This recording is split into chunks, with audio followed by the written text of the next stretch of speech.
Sementara itu, ayah Mirna, Darmawan Salihin, menyerahkan seluruh proses penyelidikan kematian anaknya kepada polisi. Ia berharap polisi dapat membongkar penyebab kematian Mirna. Biar nanti semua dijelasin Pak Polisi, lagi dilakukan penyelidikan. Tadi berapa? Mas, bentar aja Mas. Gini aja deh.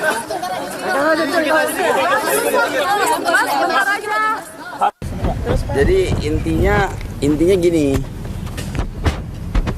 kasus ini harus dibongkar karena kalau tidak dibongkar bisa dibayangkan nanti banyak yang mati kena sianid, nggak ada apa-apa dipikir, nggak ada hukumnya, betul kan? Semacam itulah. Ya kita doa aja insya Allah ini cepat terbongkar. Ya, pemirsa, untuk mengetahui perkembangan terkait pemeriksaan lanjutan Jessica Wongso, saksi dalam kematian Wayan Mirna Salihin setelah meminum kopi di sebuah kafe di Mall di Jakarta. Kita akan bergabung dengan reporter Riyad Nur Hidayat dan juru kamera Ganda Monte di Polda Metro Jaya. Riyad, apakah Jessica saat ini sudah selesai diperiksa? Ya, baik Tasya, adapun pemeriksaan terhadap Jessica atas kematian Wayan Mirna sampai saat ini masih terus berlangsung di gedung Direktorat Kriminal Umum Polda Metro Jaya. Dan Jessica sendiri datang ke gedung Dirkrimum ini sekitar pukul 1 siang tadi, artinya sekitar 4 jam berlalu pemeriksaan terus dilakukan intensif kepada Jessica. Dan pemanggilan hari ini adalah pemanggilan ke-5 kalinya Jessica diperiksa sebagai saksi atas kematian Mirna yang meninggal ketika meminum kopi Vietnam di Cafe Olivier Grand Indonesia. Dan hingga saat ini polisi juga belum bisa memastikan siapa tersangka atas kematian dari Mirna. Tasya. Ya, Riyad, kami menerima informasi bahwa polisi memastikan ada 2 saksi yang mencicipi kopi Mirna. Bagaimana kondisi mereka?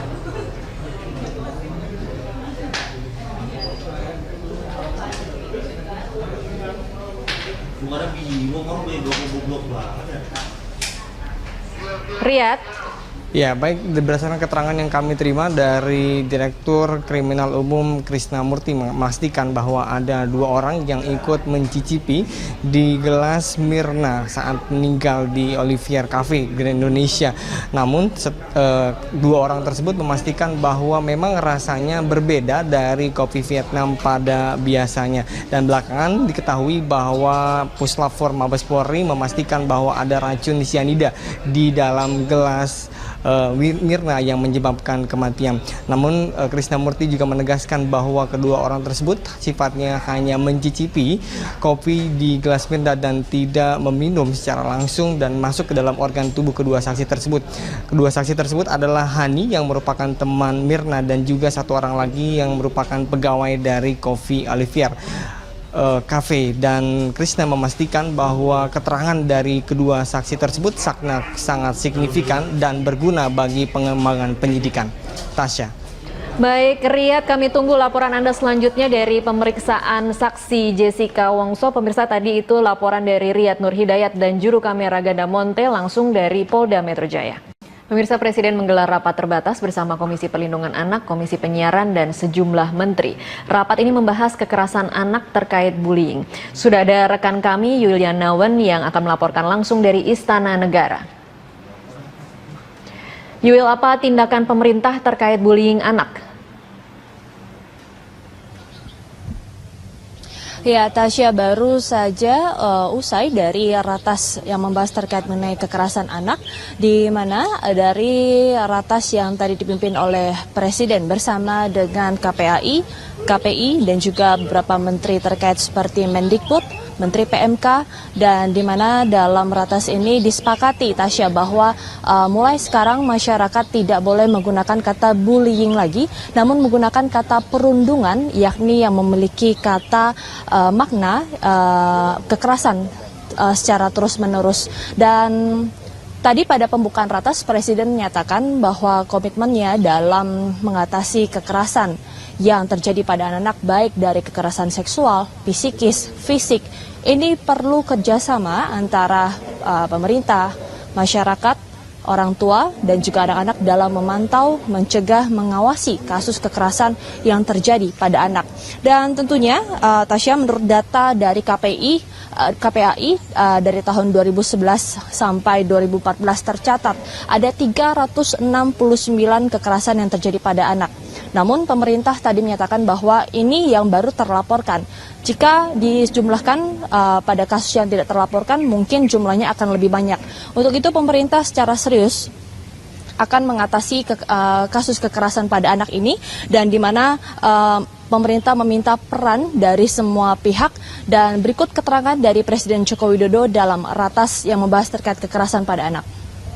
Berdasarkan data Komisi Perlindungan Anak Indonesia (KPAI) pada tahun 2011 hingga Agustus 2014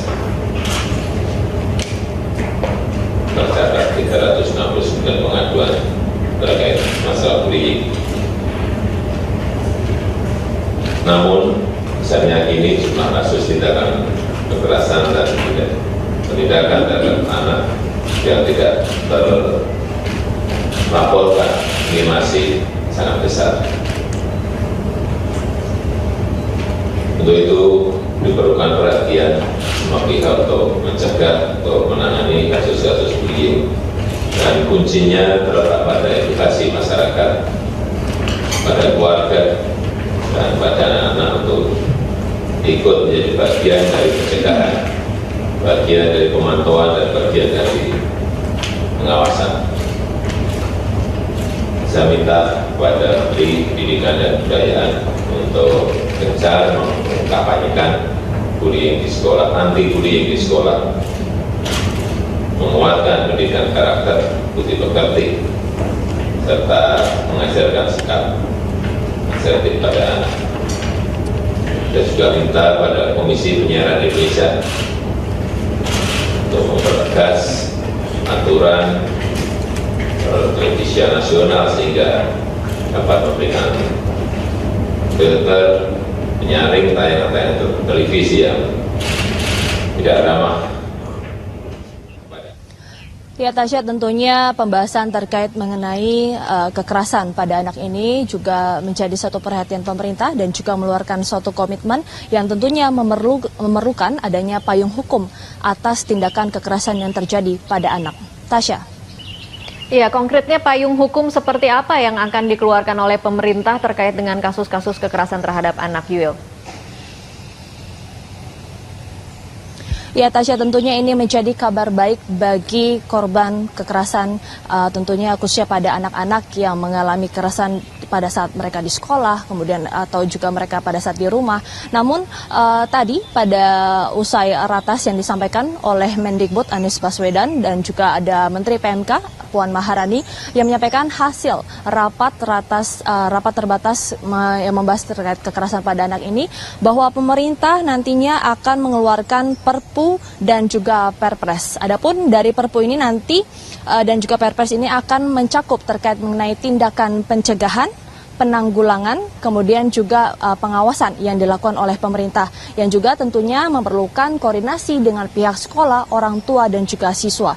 Dan Tasya, bahwa nanti para siswa di sekolah-sekolah ini nantinya akan ada papan yang diberlakukan untuk seluruh sekolah yang ada di Indonesia, yang dimana di papan ini tercantum nomor-nomor yang bisa dihubungi oleh anak-anak yang mengalami kekerasan, entah itu nomor dari kementerian, kemudian nomor dari Komite Perlindungan Anak, dan nomor-nomor yang memang bisa diakses oleh orang tua atau juga korban dari kekerasan anak ini, dan di mana mereka dapat langsung melaporkan kekerasan yang terjadi pada dirinya dan juga dapat diproses secara tindak pidana. Dan tentunya pada sebelumnya juga KPAI sempat membahas terkait mengenai pemberatan hukuman yang dilakukan oleh pelaku kejahatan terhadap anak, khususnya terkait mengenai hukuman kebiri secara kimia.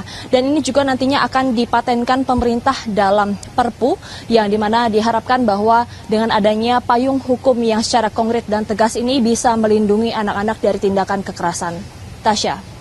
Baik, terima kasih Yuil. Pemirsa, demikian tadi laporan dari Yuliana Wen dan juru kamera Bobi Tobing langsung dari Istana Negara, Jakarta. Kadif Humas Polri Irjen Polisi Anton Carlyan hari ini kembali menggelar keterangan pers terkait pengungkapan serangan bom Tamrin.